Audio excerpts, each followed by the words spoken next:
Bubble problem. A glass surface is coated with a thin film and illuminated with monochromatic light of wavelength 600 nanometers. So the light's coming in, it has a thin film here like a bubble, and then on the other side you have air again. So you have the same index of refraction on both sides. What is the frequency of the incident light in a vacuum? What is the frequency of the light in the film? What is the speed of light in the film? What is the wavelength of light in the film? And hopefully you remember the trick on this one. Calculate the minimum thickness of the film required to produce no reflected light. Then calculate the minimum thickness of the film required to produce maximum intensity of the reflected light. What is the frequency of the incident light in a vacuum? We use our equation. Speed of light is lambda times the frequency, or frequency is speed of light over wavelength. Put in our values, and be sure to convert the wavelength here from nanometers to meters. And you solve that and you get 5 times 10 to the 14th hertz. What is the frequency of the light in the film?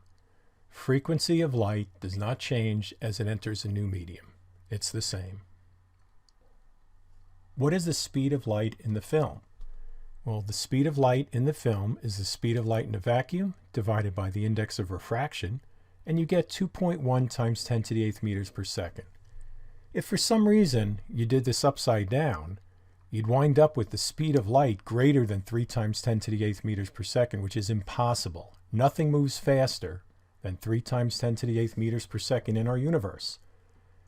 Light moves exactly at 3 times 10 to the 8th meters per second in a vacuum, but no higher. What is the wavelength of this light in the film? Similar equation to the velocity of light. In this case, it's the wavelength in a vacuum over the index of refraction. And this time, evidently, we're not even going to convert to meters because we're just going to give the answer in nanometers. And index of refraction is unitless, so it won't mess anything up. So we get 600 divided by 1.4, 429 nanometers. Calculate the minimum thickness of the film required to produce no reflected light. So that's going to be destructive interference. And this is the equation we have for the thickness for destructive interference for this case. And the key thing here is use the wavelength of the light in the film, not the wavelength out here, the wavelength in the film. So 2t is m lambda. We'll make m equal to 1 so that the thickness is a minimum. Why? Because we asked for a minimum. And we have t is lambda over 2, and we get 214.5 nanometers. Calculate the minimum thickness, t, of the film required to produce maximum intensity of the reflected light. Well, we have this equation for the maximum intensity as long as we use this lambda here, the lambda of the light in the film.